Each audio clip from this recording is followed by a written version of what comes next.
The following is a Barrett Sports Media production.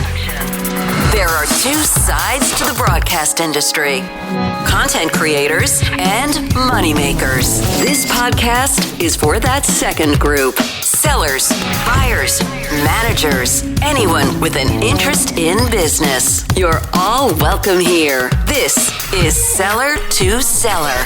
Now, here's your host, Jeff Cabes. Hey, welcome to Flower Mound, Texas. Great conversation today. If you're in and around the Chicago area, you probably know our guest that's coming up. If you sell nationally, regionally, or you want to approach national brands on a strategy that you have with enough lead time that you'd like them to be involved in your region of the country, your area, your big city, your territory, this podcast is for you.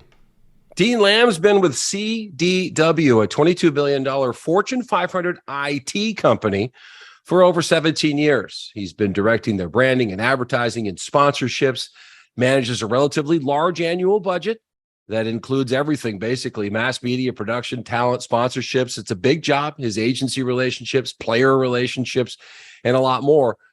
If, Jason Barrett says it's true, it probably is. If you're in Chicago selling sports radio, you probably already know Dean Lamb. And here we all get a chance to get to know Dean a little bit better. It's not often that we get to interview a client on the client side, but you have such great experience with both sides of it. I want to dig right in and really start with your assessment of, when it comes to this branding strategy for 2022. And a lot of us have memories of those Barkley TV commercials that were about 7 years ago when I researched that for CDW. And now your messaging, I'm sure, has all kinds of digital elements to it. It's got to be a comprehensive process to put together that branding strategy, isn't it? It is. And first off, Jeff, thanks for having me. I appreciate the opportunity. So we actually started the Barkley campaign 10 years ago. So 2012. CDW at the time was around $11 billion in revenue. This year we'll do or recently announced about $22 billion. So the brand has grown a lot. And so we've really had to evolve as technology has evolved. Our competitive landscape has grown quite a bit. So we have to make sure that we're bringing the CDW brand to the markets that we're trying to reach, evolve what our messaging is. And as we moved away from Barkley, it really moved into CDW being a leading national and really global IT services and solutions provider. Mm-hmm. The challenges that our customers have grown substantially, certainly during the pandemic, when everybody, so many people were suddenly, going from an office to remote work. How are we going to help people? Suddenly security issues changed quite a bit. Mobility was an issue. It was like, hey, the occasional traveling person, and how are you going to handle their needs? But it really changed a lot. And how do you make sure that that workers have the technology they need to deliver for their customers? There's a really interesting study by McKinsey, and they had asked prior to the pandemic, or people, really looking at remote work, how long would it take you to really increase the amount of remote work? And they said it would take about 1.2 years. Sometime after things really started, they asked how long did it take, and it took 11 days. So think about how quickly technology had to evolve and the needs evolved. It's like, we have to go now. And CDW had to demonstrate our capabilities to help companies go now. So, Dean, when it comes to this strategy and the strategic piece of it, as you were trying to look at this from a sports radio, broadcast media, radio perspective, whether you're playing geographically, regionally, globally, nationally, it really matters to the folks that want to help you meet your goals. So how do you compartmentalize all that? Because you said you're an international company, and of course, a lot of your partners only reach maybe the United States or certain portions of it. Yeah. So one of the things that we look at, and this is where, audio, radio is such a great fit for our brand, is that it is national as well as local. So many of the needs, you think about school districts, those are local needs. In many cases, can you be here? Can you come in and see what our situation looks like? Can you get to us the equipment that we need? And so we really look at audio and, radio is both delivering us a national audience as well as demonstrating we're in those local markets. Do you get involved with everything radio partners would have to offer to you in terms of their streaming, their websites, any other digital products they maybe offer you? What's your strategy? Media has evolved so much, and with that evolution, there's so much fragmentation. Whether it's TV, whether it's audio, whether it's online video, whether it's the web, whatever. And so as part of that fragmentation, we look at, really having an integrated full funnel approach. We're still looking at things like, are we reaching the audience? What are those things that are helping us reach the target audience? We look at our target audience, about 30 million IT and business decision makers. So we get a pretty good handle on the audience, as well as where are they? And what we see is, like I said, is they're extremely fragmented. So when we're looking at audio, we are looking at national radio, we're looking at local radio, we're looking at their podcast properties, we're looking at streaming, we're looking at their website. So we really look to have a full range because we know that you're reaching them at different moments. The other thing that we look at, and this is where really local is pretty beneficial for us in some cases, but also national, is part of our strategy for audio is taking advantage of mass moments. Where is there a lot of listening? Where are people highly engaged? The NFL season is going to kick off here in a couple of weeks, and we know in key local markets as well as nationally that we are going to be able to reach sports fans through radio because they are more engaged during the football season. Do you also put it together with key markets? Because say Chicago is important to you, LA is important to you, or Cleveland's important to you. Do those things come up during the year? Or as you look at 23, they're telling you, hey, this is going to be a point of emphasis for us. Can you help support us here, Dean? Yeah, there's two things the way that we look at. One is those mass moments, and sometimes you don't know when those mass moments are going to happen. A couple of years ago, actually a little bit longer than that, the Cubs played the Nationals in the playoffs. I think it was 2015, and we did something with Odyssey that had both us in DC as well as in Chicago around that. So we were able to surround that series. Well, we didn't know that moment was going to happen, but we took advantage of that. At the same time, there's key markets that we have. There's markets that we want to over-index in.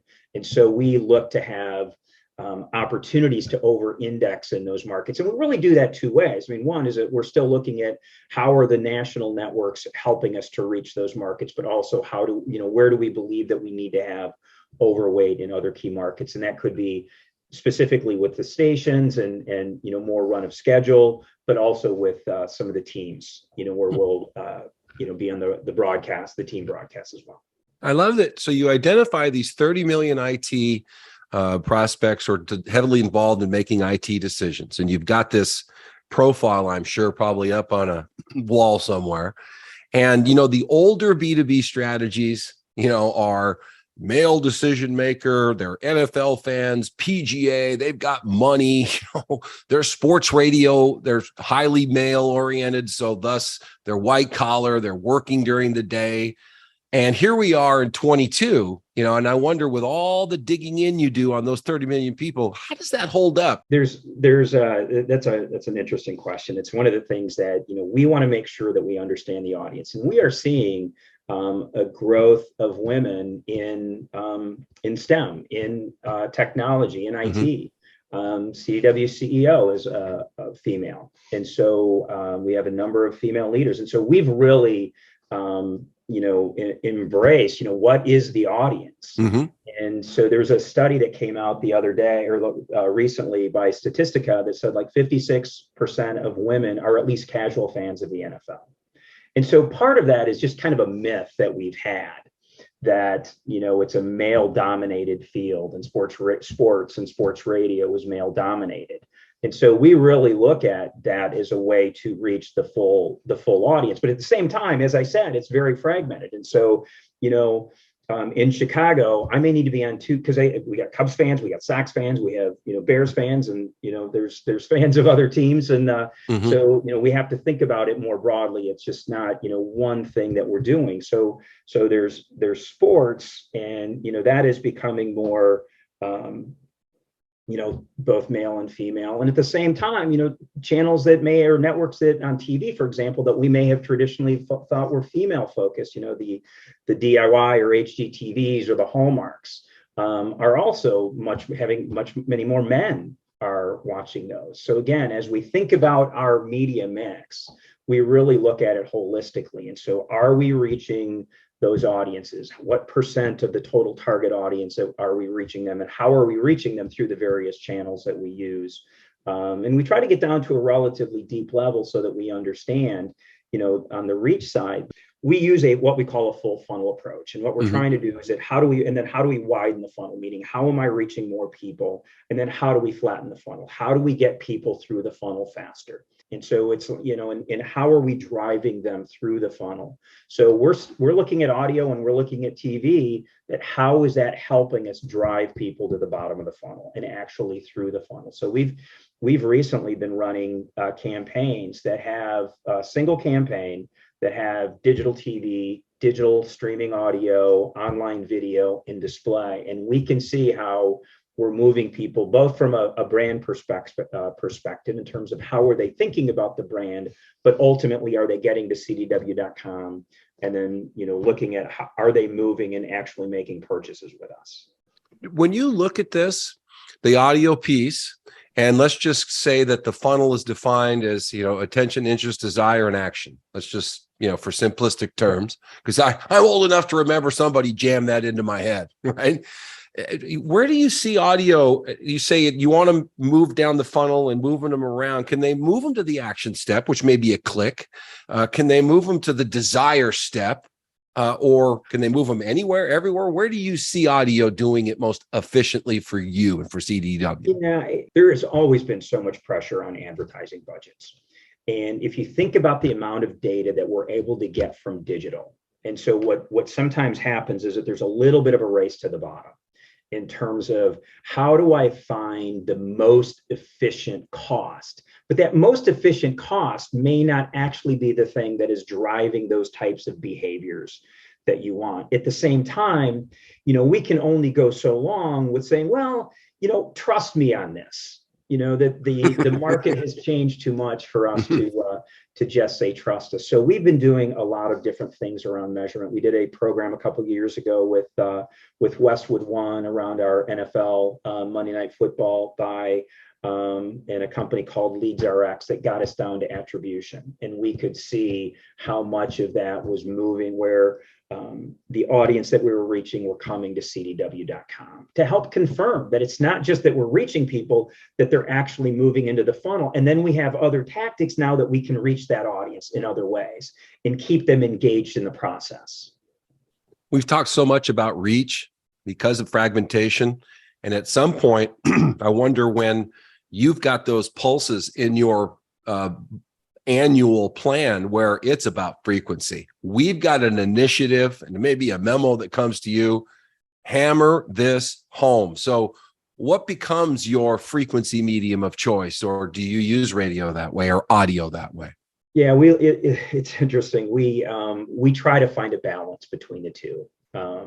And so I don't know that there's been a point where we said, hey, we're just going to hammer this home, because we have, with CDW, we're a co-op marketer, meaning that and you've seen our stuff. And so we're advertising with a number of other leading IT OEM brands. And so, with that, we want to get in front of the right audience. There's a right number that, there may be a right number that we're looking for in terms of the number of times. What we mostly guard against the under delivery, if you will, and over delivery, and that's really where we look at it. We do know though that particularly in local areas, that is, with local radio, it does give us a nice opportunity to make sure that, hey, here's 3 messages that we're trying to get through, and we have enough weight, based upon that to reach that audience. So we look at both.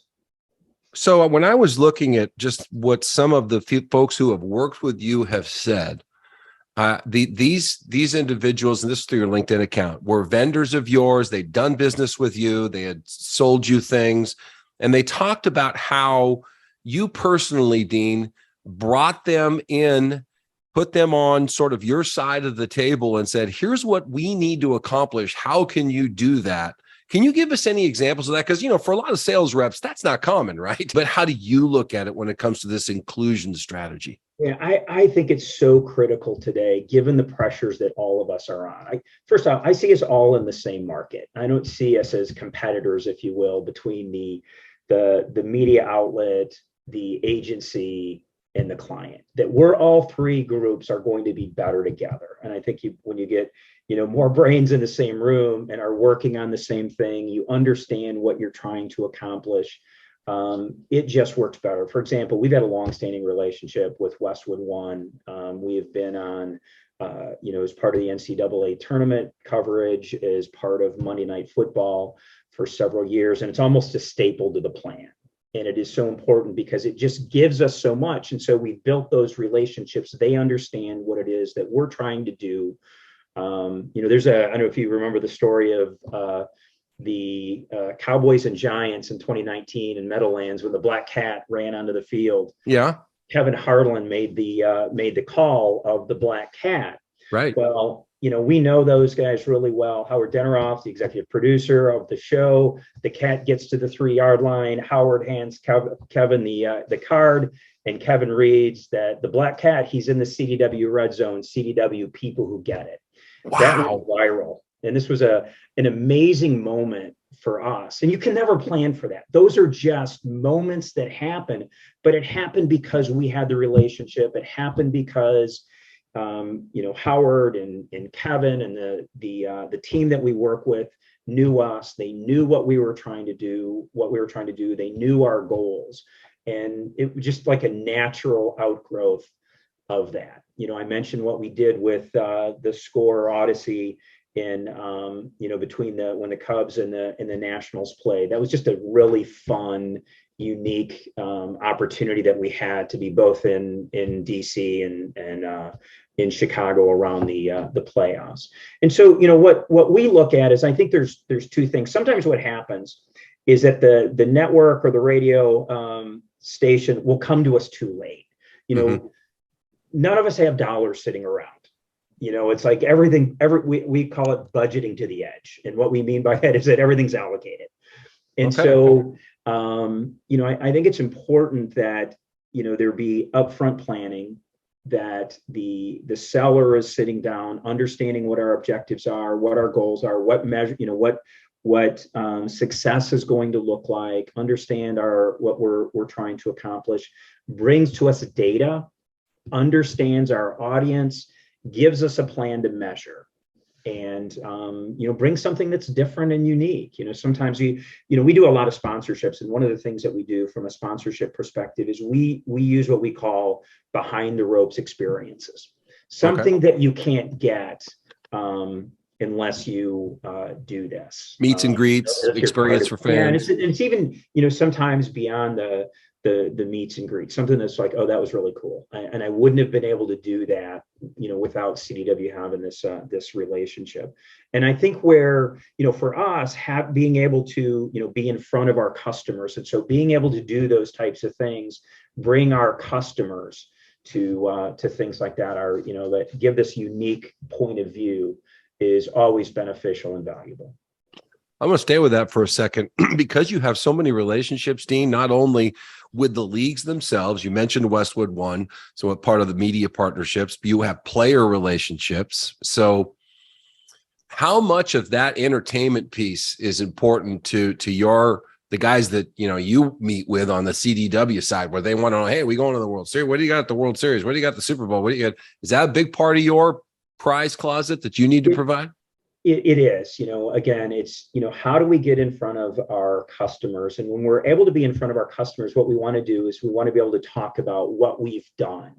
How did we solve a problem? We're the official technology advisor to the PGA Tour. So, we will take them on tours of the ShotLink trailer and how CDW has helped the PGA Tour get the data off the course. There's, they're capturing thousands of pieces of data for every tournament, and it's CDW who is helping them get that data into the trucks so that it can go to the broadcast networks, And then also that it's going to the players. So the players can look at the data and they can understand what's working for them, what's not working for them. So it's not just about, the situation of, hey, that was really cool, but also I learned something. I learned about what it is that CDW does and how CDW is helping this team.